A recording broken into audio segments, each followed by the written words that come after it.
반갑습니다, 여러분. 게시탐정입니다. 중동 대격변 6번째 이야기예요.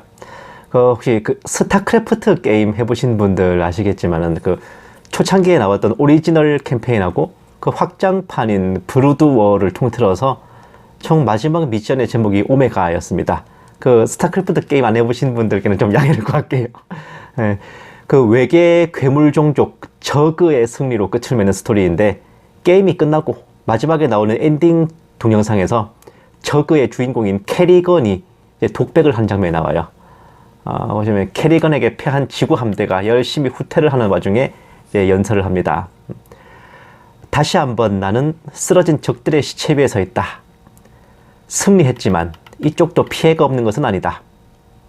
지구 집정연합의 함대는 무너졌고 오버마인드는 죽어 자빠져서 차 행성의 잿더미에 묻혀있다. 썩 마음에 들지 않았던 내 동맹들에게는 집행유예를 허락하겠다.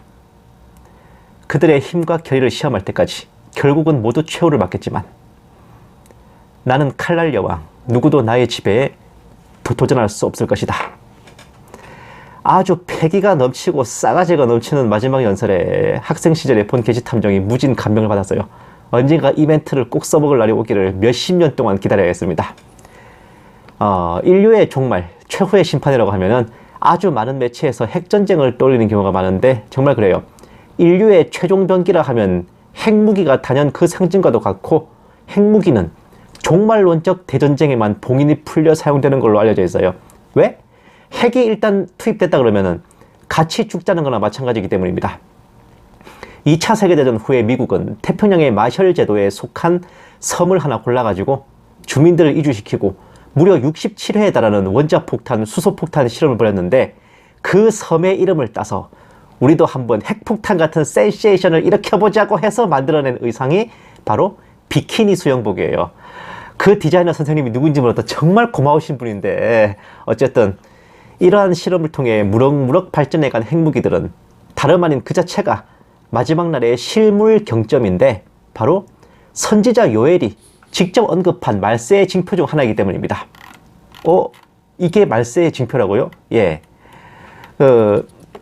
요엘서 2장 28, 29, 30절을 보시면은 그 후에 내가 내 영을 만민에게 부어주리니 너희 자녀들이 장래일을 말할 것이며 너희 늙은이는 꿈을 꾸며 너희 젊은이는 이상을 볼 것이며 그때 내가 또 내 영을 남종과 여종에게 부어줄 것이며 내가 이적을 하늘과 땅에 베풀리니 곧 피와 불과 연기 기둥이라. 사도행전 2장 16, 17절에서 19절 말씀. 이는 곧 선지자 요엘을 통하여 말씀하신 것이니 이르렀으되 하나님이 말씀하시기를 말세에 내가 내 영을 모든 육체에 부어주리니 너희의 자녀들은 예언할 것이요 너희의 젊은이들은 환상을 보고 너희의 늙은이들은 꿈을 꾸리라. 그때 내가 내 영을 내 남종과 여종들에게 부어주리니 그들이 예언할 것이요 또 내가 위로 하늘에서는 기사를 아래로 땅에서는 징조를 베풀리니 곧 피와 불과 연기로다. 요엘서와 사도행전에 동시에 언급되는 이 요엘의 예언은 마지막 때의 증표를 성령 강림과 더불어 피와 불과 연기 기둥이라고 설명합니다. 연기 기둥이 대체 뭘까 싶지만 바로 이런 거예요. 보세요. 왼쪽은 히로시마, 오른쪽은 나가사키에서 투하된 그 원자폭탄 폭발로 발생한 버섯구름입니다. 물론 핵폭발이 아니더라도 강력한 위력을 가진 폭발력이 집중되면 버섯구름이 나옵니다만은 터졌다 하면 무조건 100% 버섯구름이 나오는 것은 핵폭탄뿐이에요. 한마디로 핵폭발이 벌어지는 것 자체가 곧 말세에 접어드는 거다 이겁니다. 아니, 말세 그 자체지. 현재 공인된 핵 보유국은 9개국입니다. 각각 보유한 양은 그러니까 최대치로 추산했을 때 러시아가 총 6,600기, 미국이 6,250기, 프랑스가 300기, 중국이 290기, 영국이 225기, 이스라엘이 300, 파키스탄이 140기, 인도가 200기, 북한이 100기이고, 이게 핵탄두 숫자를 말하는 거예요. 러시아와 그 동맹국, 미국과 그 동맹국들이 거의 비등한 수준입니다. 중동 내에서는 이스라엘이 유일한 핵 보유국, 한 방 있어요, 이스라엘이. 이라크, 이집트, 리비아는 핵 개발을 하다가 말고 이라는 핵 개발이 진행 중이에요. 흔히 미국의 핵무기들이 노후되어서 퇴역하네 어쩌네 하지만은 퇴역 안 했으면 현역이지 뭐. 낡아봤자 핵무기예요. 결코 무시할 전력 아닙니다.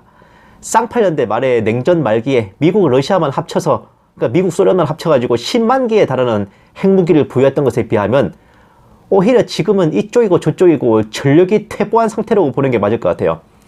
어쨌든 만에 하나라도 트럼프 대통령의 재선이 성공한다면 그렇지 않아도 긴박한 중동 정세에 덧붙여 중동의 미군 기지들과 유럽의 미군이 철수할 확률이 높아지고 그렇게 집결한 미국의 전력은 중국과 대치하는 데 쓰일 겁니다. 미국 군사력이 약하네 어쩌네 하지만 일본이 진주만을 급습할 때도 미국 군사력이 약해 보여서 되던 거예요. 실제로 1942년 미드웨이 해전 전까지 약 1년 가까이 태평양 전쟁은 일본의 일방적인 승리였습니다. 6.25 전쟁에서도 막 2차 대전을 승리로 이끌어 절정에 달했던 미군은 북괴군을 상대로 오산 중미령 전투나 대전 전투 등에서 참패를 면치 못했어요. 미 24사단장 딘 소장이 포로로 잡히는 참사가 벌어집니다.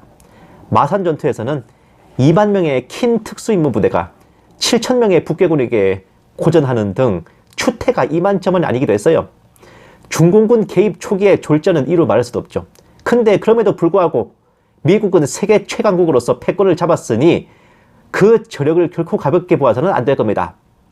게다가 패권을 위한 전쟁이 아닌 자국의 안보를 위한 전쟁이라면 더더욱 시너지 효과가 크게 달할 것이고 중국과 격돌할 극동대전쟁은 바로 그런 싸움입니다. 보시면은 2차 세계대전이 유럽 아프리카 전선과 중일전쟁 태평양 전쟁으로 양분돼 있었듯이 핵전쟁인 3차 세계대전 또한 유럽과 중동의 국가마곡 전쟁 및 미중 극동대전쟁이 나란히 벌어지면서 말 그대로 나라가 나라를 민족이 민족을 대적하는 역사 이래 다시는 없을 대전쟁일 것입니다. 잘 알려지지 않은 사실이지만 1967년에 3차 중동전쟁에서 아랍연합군이 대패완패를 하자 소련의 강경파 군부가 이스라엘에 대한 상륙작전 및 군사행동을 준비하고 있었고 하마터면 그 해에 3차 대전이 벌어질 뻔하기도 했어요. 고가마곡 전쟁이 그때 벌어질 뻔했지. 다행히 그때는 무사히 넘어갔지만 이번에는 라이브로 벌어지고 말 것인데 의외로 충동적인 것만은 아닌 나름 각자가 그럴 만한 이유가 있어서입니다. 미군이 철수하면 일단 중동과 유럽은 비어버리게 되고 전쟁의 당사자들은 각각 다른 속셈을 갖게 되는데 중국은 러시아를 도와 미국의 발을 묶기 위해 대만을 공격하고 그렇게 또 미국을 물고 늘어지고 미국은 중국을 물고 늘어져서 중국이 러시아를 돕는 걸 막고자 전쟁에 임합니다. 북한은 한국을 쳐서 한국이 미국을 돕는 걸 막고 한국은 북한을 물고 늘어져서 중국을 돕지 못하게 하죠. 안 내려오면 쳐들어간다 붕짜자 붕짜 하겠지.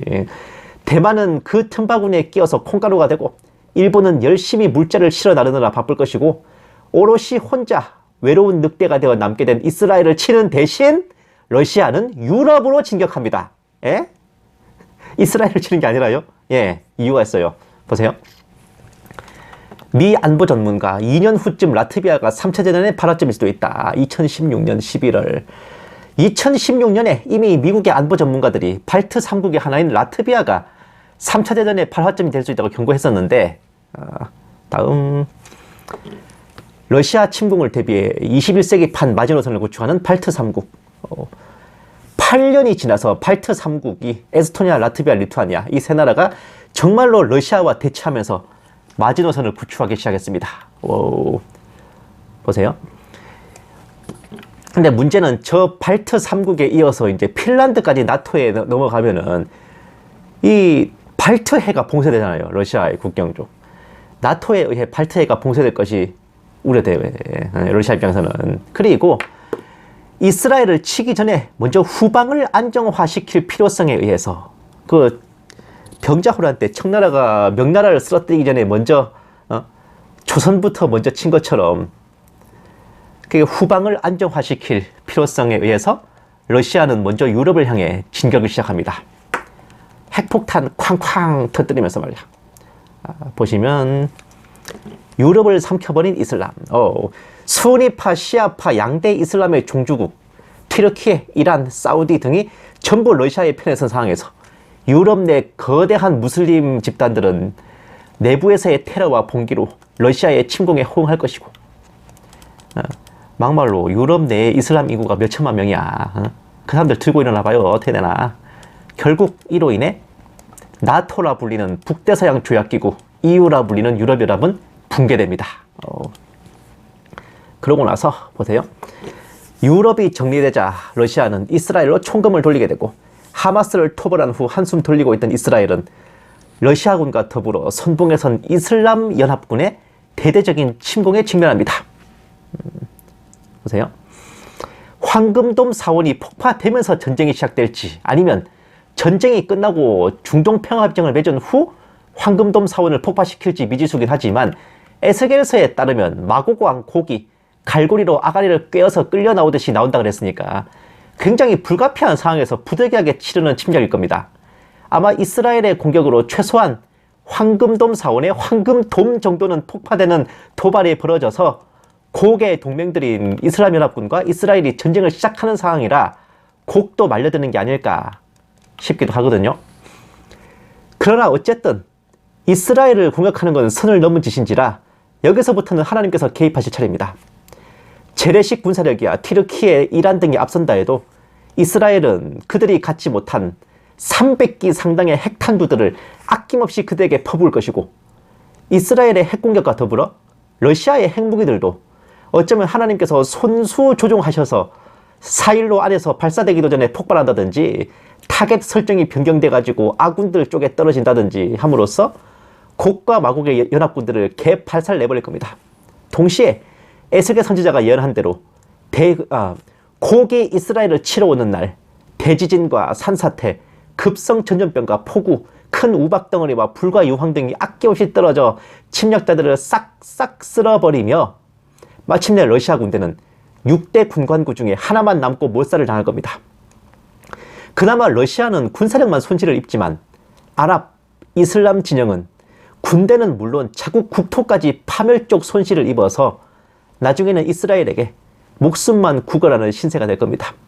어쩌면 중동평화협정의 조건으로 이스라엘이 아랍 측에 니네들 손으로 직접 황금돔 사원과 알-아크사 모스크를 철거해라 라는 지시를 내릴지도 모를 일이에요. 왠지 이럴 것 같은데. 이런 사이 극동에서는 미국이 더 이상 하와이 서편으로 국력을 뻗을 수 없고 오직 자국 본토만 지켜야 될 상황으로 주저앉게 되고, 중국은 반신불수가 되어 굴러다니고, 북한은 멸망하고 한국, 일본, 대만도 자력으로 안보를 지킬 힘이 없게 되어서 옛 일은 잊고 이제는 힘을 합치자며 한국, 중국, 일본, 대만이 힘을 합쳐 집단 안보 체제인 동양연합을 결성한 겁니다. 이들이 바로 동방의 왕들입니다. 유럽에서는 곡과 마곡에 패퇴하면서 러시아군이 철수하자 유럽연합과 나토보다 더 강력한 연합체제의 필요성이 대두되면서 마침내 유럽합중국이 출범할 겁니다. 그들은 일단 러시아군을 도왔던 유럽 내 무슬림에 대한 대수청을 시작으로 뉴월드에 반대하는 세력들을 무슬림 협조자, 러시아 내통자로 몰아 대량 처단함으로써 신세계 질서의 초석을 닦을 겁니다. 이 모든 사항을 보시며 주님께서는 어쩌면 이렇게 독백하실지도 모를 일이에요. 스타크래프트 브루도어 엔딩처럼 말이야. 이렇게 다시 한번 나는 죽어버린 적들의 시체를 내려다보고 있다. 이스라엘은 승리했지만 그들도 피해가 없는 것은 아니다. 곡과 마곡 연합은 갈갈이 찢겨지듯이 무너졌고, 그들의 대장인 곡은 하몬곡 골짜기의 잿더미 속에 묻혀있다. 부활할 로마 제국에게는 7년간의 집행유예를 허락할 것이다.